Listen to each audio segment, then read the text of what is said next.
তারা মানুষের কাতারে পড়ে না, তারা পশুও না। তাদেরকে যদি ফাঁসিও দেওয়া হয় খুব কি ক্ষতি হবে?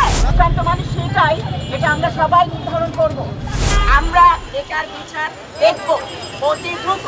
শুধু ধর্ষণকারী নয়, ধর্ষণের সাথে যারা প্রত্যক্ষ পরোক্ষভাবে প্ররোচনা দিয়েছে তাদের একই কাতারে বিচারের দাবি জানাচ্ছে, কারণ তারাও মানে ধর্ষণকারীর চাইতে কম ক্ষতি করেনি সেই মেয়েটা, কোনো দিক দিয়ে কম না। এবং তারা জেরিন আমি ঠিকই বলছে, তারা মানুষের কাতারে পড়ে না, তারা পশুও না। পশু তো একটা বাচ্চা, তার বাচ্চাকে সেই ইয়ে করে, সেটার কাতারেও পড়ে না। এদের দৃষ্টান্তমূলক শাস্তি দাবি করছি। আমরা বছরকে বছর দেখি এরকম ঘটনা ঘটে, আমরা মিছিল করি, আমরা পেপারে লেখালেখি করি, তারপর অ্যাকশনের জায়গায় যে কিছু হয় না। সেখানে অ্যাকশন মানে হচ্ছে যে এবারে থিমে বলেছে গ্লোবাল ইন্টারন্যাশনাল ওয়েলনেস ডেতে যে অ্যাকশনকে অ্যাক্সেলারেট করতে হবে, ডিসাইসিভ কোনো ডিসিশন নিতে হবে। এবং অ্যাকশন নিতে এত গড়িমসি কেন? এই ধর্ষক তো কোনো মানুষের কাতারে পড়ে না।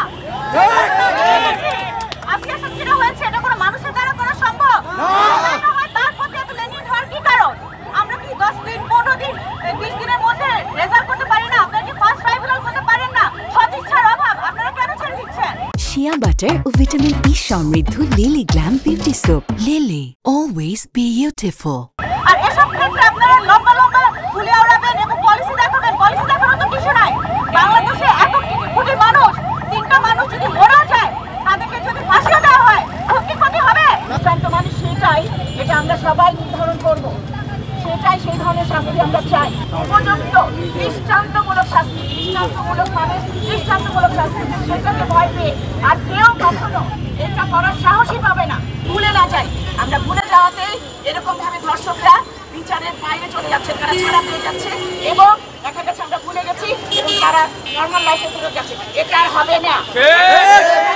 আমাদের প্রতিজ্ঞা করতে হবে, আমরা এটার বিচার দেখব অতি দ্রুত।